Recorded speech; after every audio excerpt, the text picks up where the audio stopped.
Labs biology की एक और नई वीडियो में आप सभी का स्वागत है। आज की वीडियो का एजेंडा एक और नए ऑर्गन के बारे में डिस्कस करना है। ये ऑर्गन हमारी बॉडी का एक और बहुत ही एसेंशियल ऑर्गन है। ये है ह्यूमन ब्रेन। तो हम सब जानते हैं कि ह्यूमन ब्रेन हमारी बॉडी का सेंट्रल प्रोसेसिंग यूनिट है। सेंट्रल प्रोसेसिंग यूनिट यानी कि हमारी बॉडी का थिंकिंग, हमारी बॉडी का जितना मेटाबॉलिज्म है या हमारी बॉडी के जितने भी और फंक्शंस हैं उनको ओवरऑल कंट्रोल करने का जो पार्ट है वो ब्रेन प्ले करता है। ब्रेन हमारे नर्वस सिस्टम का एक बहुत एसेंशियल पार्ट है। तो अगर हम इस मॉडल के थ्रू ब्रेन को समझने की कोशिश करें, हम लोग इसमें ये जानेंगे कि ब्रेन के कौन से पार्ट्स कहाँ पर अवेलेबल हैं एंड ब्रेन के कौन से पार्ट्स क्या हमारी बॉडी में रेलेवेंट फंक्शन प्ले करते हैं। तो अगर अब हम इस ब्रेन के मॉडल को देखें और परखें तो हम देख सकते हैं कि ब्रेन एक स्फीयर की शेप का ऑर्गन है। स्फीयर हम एक 3D सर्कल को कह सकते हैं। तो अपेरेंटली ब्रेन स्फीयर के शेप का ऑर्गन है। तो अब ब्रेन एक बहुत कॉम्प्लेक्स ऑर्गन है और इसमें बहुत सारे पार्ट्स हैं और हर पार्ट का अपना यूनिक फंक्शन है। तो साइंटिस्ट ने ब्रेन के इस ऑर्गन को, इस मॉडल को भी अगर हम देखें, इसमें बहुत सारी डिविजन्स करी हैं और उन डिविजन्स के थ्रू हमें ब्रेन को समझने में और भी इजी होगा। तो अगर हम बात करें ओवरऑल डिवीजन की, तो ये जो हेमिस्फेयर है या ये जो 3D सर्कल है, ये दो पार्ट्स में डिवाइडेड है। अगर मैं इसे यहाँ से अलग करूँ तो हमारे पास दो हेमिस्फेयर्स आते हैं। तो एक हेमिस्फेयर जो मेरे लेफ्ट हैंड में है, we can call it left hemisphere. जो मेरे राइट हैंड में है, we can call it right hemisphere. So हम इन दोनों को कंबाइन क्या कहते हैं? Cerebral hemispheres. ठीक है। सो हमारा नंबर 1 जो कि है, आप यहां पर देख सकते हैं, इसको हम लोग कहेंगे एक हेमिस्फेयर को सेरिब्रल हेमिस्फेयर, और इन दोनों को कंबाइन सेरिब्रल हेमिस्फेयर्स। तो अगर मैं इस सेरिब्रल हेमिस्फेयर को खोलता हूं और देखता हूं कि ब्रेन के अंदर क्या मौजूद है, तो अगर मैं ब्रेन के ओवरऑल पोर्शन के बारे में बात करूं, मैं इसे जोड़ देता हूं ताकि हम दोबारा इसे समझ पाएं। तो अगर हम ब्रेन के ओवरऑल पोर्शन की बात करें, इन हेमिस्फेयर्स में ब्रेन को 4 लोब्स में डिवाइड किया गया है। अगर हम फ्रंट पार्ट की बात करें तो ये है हमारा फ्रंटल लोब। आप लोग सेकेंड नंबर पर फ्रंटल लोब देख सकते हैं। ये हमारा फ्रंटल लोब है। थर्ड नंबर पर फ्रंटल लोब के बिल्कुल पीछे बिहाइंड में हमारा ये part will be the parietal lobe. Third number पर आप पेराइटल लोब देख सकते हैं। अब ये जो फोर्थ नंबर है, ये जो डाउनवर्ड्स है, this protrusion is the temporal lobe, right? So temporal lobe के पीछे है parietal lobe. So this is parietal, this is frontal and this is temporal. अब मैं मुड़ रहा हूं ब्रेन की बैक साइड में। अब आप ब्रेन की बैक साइड का जो ये पोर्शन देख रहे हैं, this is actually the occipital lobe. अब frontal lobe, parietal lobe, temporal lobe and occipital lobe के अपने अपने फंक्शंस हैं। अगर मैं लोब की बात करूं, सबसे इंपॉर्टेंट फंक्शन जो ये हमारी बॉडी में प्ले करता है, दैट इज ऑफ इमोशंस। तो हम किसी भी पॉइंट ऑफ व्यू में जो भी इमोशन फील कर रहे हैं, वो हमारा फ्रंटल लोब उसके लिए रिस्पॉन्सिबल है, राइट? अगर हमें किसी भी कोई भी दो चीजों के अंदर कंपैरिजन करना है या जजमेंट करना है, तो उसके लिए भी हमारा फ्रंटल लोब ही रिस्पॉन्सिबल है। फ्रंटल लोब एक ऐसा लोब है जो कि चाइल्डहुड में सबसे लेट मैच्योर होता है, राइट? अगर मैं बात करूं फ्रंटल लोब की, तो एक और बहुत ही इंपॉर्टेंट फंक्शन है जो फ्रंटल लोब हमारी बॉडी में प्ले कर रहा है। फ्रंटल लोब हमारी बॉडी में प्लानिंग का फंक्शन प्ले करता है। हम कोई भी चीज को किस वे में प्लान कर रहे हैं, हमारी प्लानिंग कितनी इफेक्टिव है, ये उस पर डिपेंड करता है कि हमारा फ्रंटल लोब कितना मैच्योर है। आपने देखा होगा कि छोटे बच्चे कोई भी चीज प्लान नहीं कर पाते क्योंकि उनका फ्रंटल लोब बहुत लेट डेवलप होता है। पेराइटल लोब की तरफ चलते हैं। अब पेराइटल लोब के क्या फंक्शंस हैं? सपोज मैं किसी रूम में हूं, उस रूम में मेरी पोजीशन क्या है, वो रूम कितना बड़ा है, कितना छोटा है, मैं कहां प्रेजेंट हूं, am I above, am I below, am I behind someone और am I in front of someone. Spatial arrangements को समझने के लिए हमारा पेराइटल लोब बहुत ज्यादा इंपॉर्टेंट है।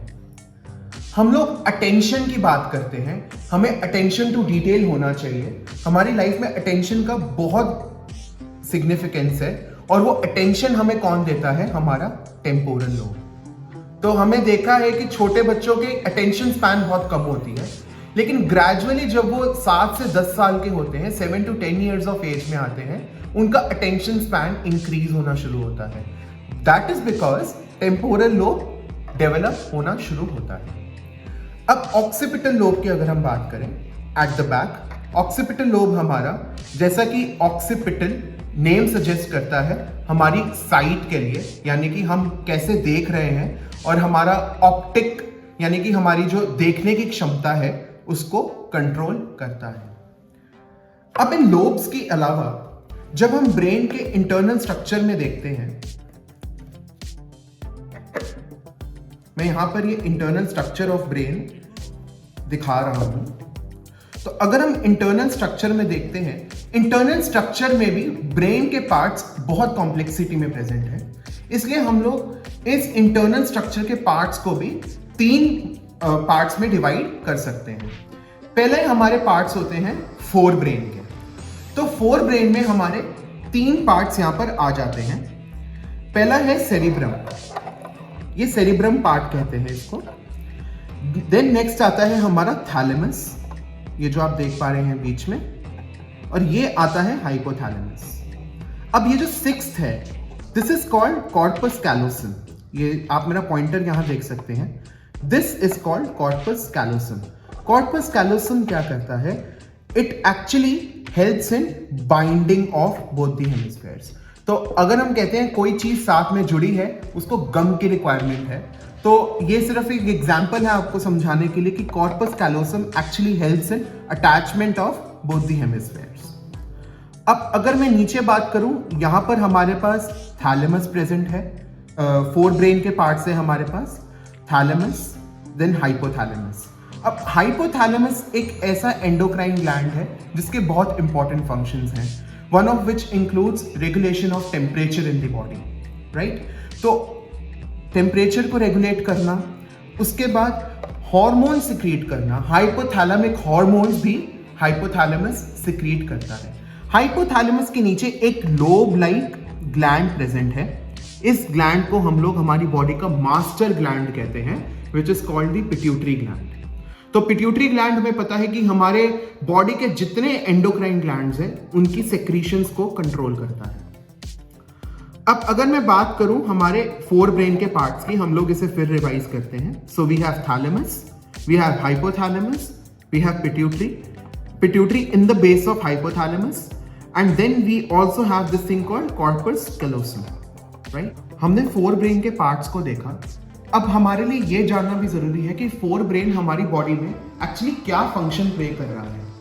तो अगर मैं बात करूं हमारे हंगर की, यानी कि अर्ज ऑफ ईटिंग, हमारी थर्स्ट की, यानी कि अर्ज ऑफ ड्रिंकिंग, और हमारे इमोशंस, यानी हम कई बार कितने ज्यादा एक्साइट हो जाते हैं, कई बार हम कितना लो फील करते हैं, या कई बार हम ओके फील करते हैं। तो हमारे इमोशंस का जो एक चेंज है वो हमारा 4 ब्रेन कंट्रोल करता है। तो ये 2-3 ऐसे फंक्शंस हैं जो 4 ब्रेन, पर्टिकुलरली हाइपोथैलेमस, हमारे ब्रेन में कंट्रोल करता है।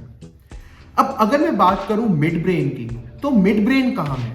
मिड ब्रेन थैलेमस, हाइपोथैलेमस और पॉन्स वेरोली, ये जो 10th पार्ट आप देख पा रहे हैं। So the 8th part is hypothalamus, the 7th part is thalamus, and this 10th part is pons Varolii, या पॉन्स भी इसको हम कहते हैं। तो इनके बीच का जो पार्ट है, इसको हम लोग मिड ब्रेन का पार्ट कहते हैं। अब मिड ब्रेन में एक कैनाल टाइप का स्ट्रक्चर प्रेजेंट होता है, ठीक है ना? कैनाल यानी कि एक नली टाइप का एक स्ट्रक्चर प्रेजेंट होता है। इसको हम कहते हैं सेरिब्रल एक्वेडक्ट। ये जो आप 12th नंबर पर देख पा रहे हैं here, this is called cerebral aqueduct. ये एक कैनाल टाइप का स्ट्रक्चर है जो कि हमारे मिड ब्रेन से पास ऑन करता है। तो अभी हमने डिस्कस किया 4 brain, then we came to the midbrain, and now we'll come to the last part, which is the hindbrain. अब hindbrain के अंदर we have the following parts. This is called cerebellum, ठीक है? This is called cerebellum. ये 11th है। cerebellum का क्या function है? हमारे ब्रेन में न्यूरॉन्स है, हमारा ब्रेन ही सारा न्यूरॉन्स का बना है, तो ये न्यूरॉन्स को स्पेशियल मतलब कि एक स्पेस देने के लिए एक पार्ट हमारे इस ऑर्गन में प्रेजेंट है। अगर मैं बात करूं इस वाले पोर्शन की, this is called pons Varolii and pons के नीचे हमारा ये एक बहुत इंपॉर्टेंट पार्ट है हाइंड ब्रेन का 13, this is called medulla. Medulla का बहुत इंपॉर्टेंट फंक्शन है, चाहे वो कार्डियोवास्कुलर रिफ्लेक्स हो या चाहे वो वॉमिटिंग सेंसेशन हो या चाहे वो गैस्ट्रिक सेक्रीशंस हो, ऐसे ऐसे फंक्शंस हमारे हाइंड ब्रेन से कंट्रोल हो रहे हैं। और हाइंड ब्रेन में स्पेसिफिकली ये जो मेडुला का पार्ट है, ये जो आप ये बम्प यहाँ पर देख पा रहे हैं, ये जो प्रोट्रूशन है यहाँ पर, this is medulla on the 13th one.